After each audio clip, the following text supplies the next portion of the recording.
وترجعوا تزعلوا لما نقول الاهلي فوق الجميع، او الاهلي هو البلد الرفاعي، او مش الاهلي هو حنفي.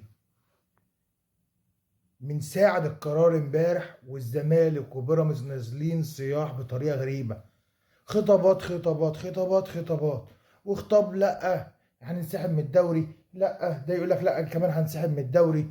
طب ما تنسحبوا من الدوري، ايه المشكلة؟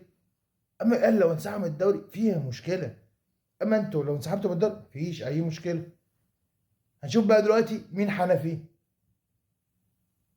عشان بس ما حدش يزعل لما نقول الاهلي فوق الجميع. كم خطاب من الزمالك راح كتير كتير بطريقه غريبه، وكمان تلاقي بقى شغل عيال صغيره. لا احنا كده بقى ماتش الاهلي وبيراميدز، لا احنا مش عاوزين بيراميدز، احنا مش عاوزين حكام اجانب. اما ردة الاهلي، طب انا عاوز حكام اجانب وادي فلوس. لا كده، كده انا هنوقف النهائي بين الاهلي بين الزمالك وبيراميدز في الكاس، مش هنلعبه.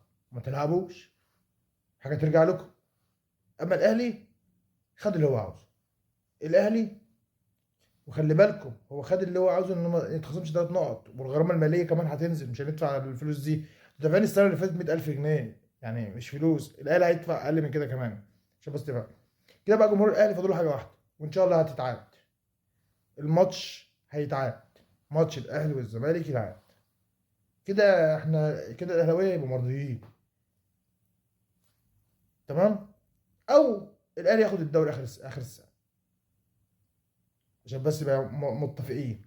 اما بقى ايه، تقدموا بيانات تروحوا بيانات تيجي بيانات، تهددوا ان انتوا تنسحبوا.